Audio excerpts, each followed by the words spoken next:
Episode 7 of Bon Appétit and Majesty begins with Ji-young explaining the concept of a pressure cooker to her chefs. From her experience as a cook in the present, she says they should plan all 3 rounds of the competition in advance. For the 3rd round, which requires a soup, she plans to make a golgai samgotang, which involves a stuffed chicken and broth cooked in a pressure cooker. Ji-young then asks Yi-heon to help her find Jang Young-sil, a reference to a real engineer and innovator in Korean history, to make this pressure cooker. Well, he isn't around anymore, but his descendant Jang Chung-sang is. Yi-heon allows Ji-young to go to town, accompanied by Song-jae, to meet with Chun Se-young, as well as collect fresh ingredients for the competition. However, the sight of them going together bothers Yi-heon, and he soon turns up himself in disguise as a commoner, along with Gong-gil of course, and a guard named Soo-hyuk. Yi-heon sends Song-jae back to the palace, where he and his father tell the other ministers that the king is unwell. However, the truth of the matter reaches Prince Jaesan. Sensing a vulnerability, Jaesan decides to test out the ability of his troops, which have been training in secret. He orders them to kill Ji-young. The travelling party finally reaches Jang Chung Se-young's house, where they pretend Yi-heon is Song-jae.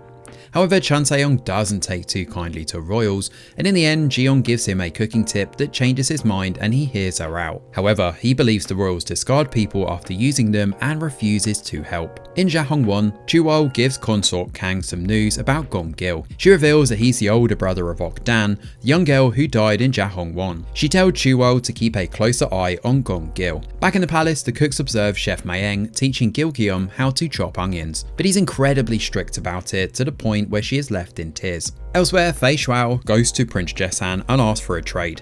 The day after their trials with Chun Se-young, it starts raining. This gives Ji-young an idea. With the help of Gong-gil and Yi-heon's guard, she makes Dongnae Pajeong right outside Chun Se-young's house, a meal best enjoyed in the rain. The smell soon draws him out, particularly since this is a dish local to his hometown in Busan. He enjoys the food, and Ji-young uses the opportunity to talk about how much people will appreciate his uncle, Jang Young-sil, in the future. Her passionate speech works, and Chun Se-young agrees to work on the pressure cooker. Gong-gil stays to help him, while Ji-young, Yi-heon and Soo-hyuk spend the next couple of days looking for fresh ingredients in the countryside. Back at the palace, Fei Shuao uses the chili powder from her trade with Prince Jaesan to prepare the first dish of the competition. Meanwhile, Lord Sung has a meeting with Yu Kun, where he says that the competition might not happen at all. He hints that the chief royal cook is in danger, and one of the cooks, named Tang Bei-long, overhears this.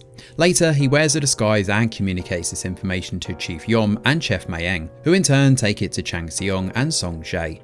Learning that Ji-young could be attacked soon, Song-jae heads out immediately. Come the morning of the competition, Ji-young and Yi-heon have collected all the ingredients they need. They return to Chun Se-young's house, where he has indeed finished creating a pressure cooker. However, Prince Jaesan's assassins surround the house, but luckily Chun Se-young's inventions warned them in advance. A fight ensues, and in the midst of it all, Ji-young loses the lid of the pressure cooker. Chun Se-young assures her that he'll get it to her by the time she needs it, and tells them to run away for now. The assassins stay on their heels, and in the end it's Song-jae's arrival that saves them. However, Ji-young injures her hand and faints in the process. When Ji-young awakens, she insists they hurry to the palace for the competition despite her injured hand. Meanwhile, Yu Kun and the others at the palace get impatient. Tang Bei-long convinces them to wait a few more hours, and by then Ji-young and the others return to the palace, ready for the cooking to begin.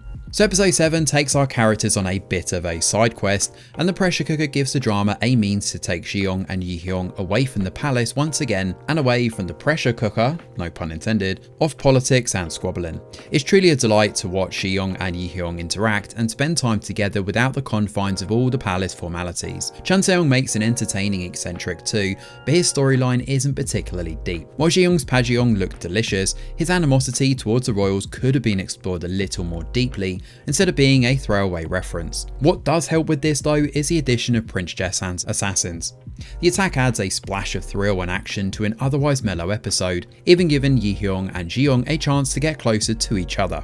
It balanced out what is otherwise a slower episode than usual, and of course all the scenes with food and cooking continue to be a visual treat. As the episode closes, it ends on a strong cliffhanger with plenty of anticipation for the upcoming competition.